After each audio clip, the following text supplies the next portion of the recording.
చెప్తుంటారు, కౌన్సిలింగ్ ఇచ్చి పంపిస్తారు. అట్లాగే ఉంటది ఇక్కడ, అంతకు మించి ఏమీ లేదు.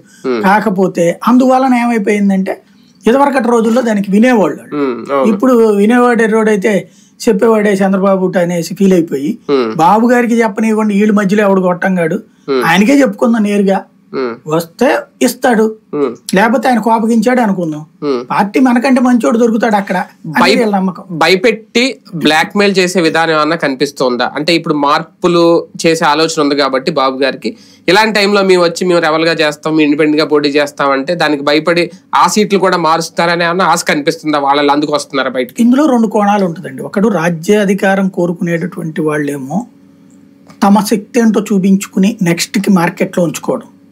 ఎందుకంటే ఇందాక నేను చెప్పినట్టు ఒకవేళ అసలు ఇక మనకి ఈడంటూ పక్కెళ్ళిపోతే ఇక తర్వాత ఎవడు పట్టించుకోడు కాబట్టి పోటీ చేసి మనకంటూ 25,000 30,000 ఓట్లు సాధించి చూపెడితే రేపు పొద్దున అవతల ఓడికైనా ప్రత్యర్థి పార్టీకైనా ఈ పార్టీకైనా సరే మన శక్తి తెలుసుద్ది. ఇది ఒక ఆస్పెక్ట్ బ్యాచ్. రెండవ ఆస్పెక్ట్ ఏంటంటే ఇంతకాలం ఖర్చు పెట్టాం, ఇప్పుడు కొత్త వాడికి ఇస్తున్నావు కదా, నా డబ్బులు నాకు ఇప్పించు, పంచాయతీ అదొక కోణం.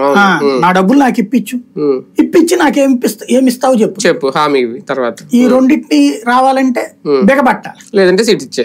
అది బిగబడితే నా సీట్ ఇస్తావు చేస్తావా అంటే అప్పుడు ఏదో ఒకటి చేస్తానంటాడు కదా.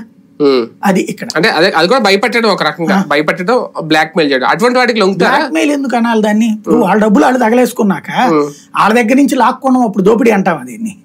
వాళ్ళ సీట్ వాళ్ళకి ఇవ్వకపోవడాన్ని కాదు కదా. రాజకీయాల్లో తనంత వరకు పెట్టుకున్న ఖర్చు తను తిరిగి తీసుకోవడం బ్లాక్ మెయిల్ ఎట్ అవుద్ది? అంటే వాళ్ళు కూడా పార్టీ ఫండ్ అని ఇస్తారు. పార్టీ ఫండ్ గా ఇచ్చింది అడగరు వాళ్ళు. అంటే ఫండ్ లేదంటే ఎన్నికల ఖర్చుల కోసం పెట్టారు. అదే రోజు జనాల్ని తిప్పారు, వాళ్ళందరినీ తిప్పుకున్నాక ఇంత దాకా అయిపోయాక ఇవాళ రోజున ఏంటి ఓ రకంగా చెప్పాలంటే పెట్టుబడి పెట్టాక